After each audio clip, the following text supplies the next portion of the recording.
Hello! So today I wanted to talk to you a little bit about baby's brain development and just touch on how it could also be a way a new mum's brain works too. So I am not a scientist or a psychologist just yet, but that's a story for another day.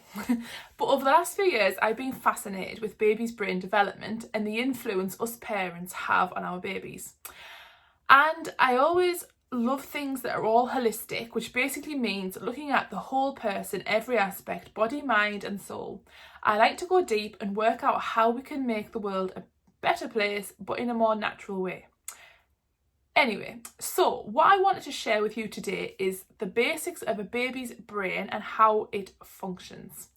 So we are born with part of our brain already developed. This is the lower part of our brain, and I am not even going to try and say the names of each part.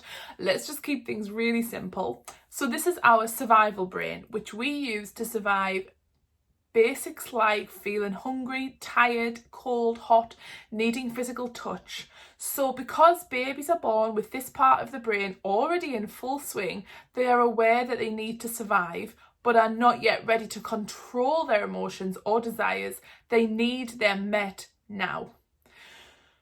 So the next part of the brain to develop is the central brain, and this is emotions and feelings. So this is when we get the terrible twos, as people like to call them.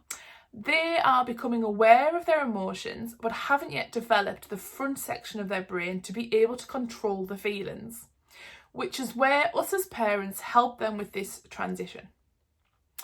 The other part of this I want to mention is that we have little neurotransmitters in our brain which fire off all of the time, but what we focus on which thoughts become the strongest. So if you consider baby is in survival mode, they are focusing on survival. So if we as parents are trying to help them move to a more balanced place, this takes a lot of practice, time and time again, which is why babies repeat actions and words over and over and over again to strengthen this neurotransmitter in their brain. But I also wanted to mention the same goes for a new mum. So mum's brain during birth goes into survival mode to help her bond with her baby and also protect her baby at all costs, which is why we feel on high alert and protective a lot of the time. But this also means we can sink into a low mood as we are not using the rational part of our brain to think clearly and logically. We are trusting our guts more, which tells us to protect ourselves and our young at all costs. So I guess it would be a good now to share some tips on how to make things a little better during this time.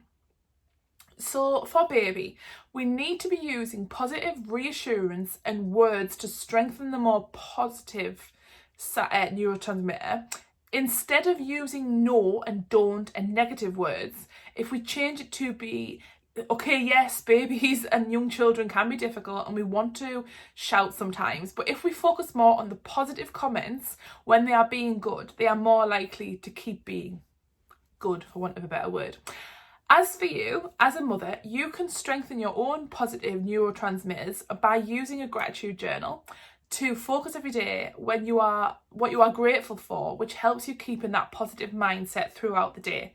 And remember, in the first year of life, that your brain's only goal is to survive and protect. So allow yourself some slack and go back to enjoying the smaller things in life, like food, washing in water, slow walks, fresh air, things like that. Namaste.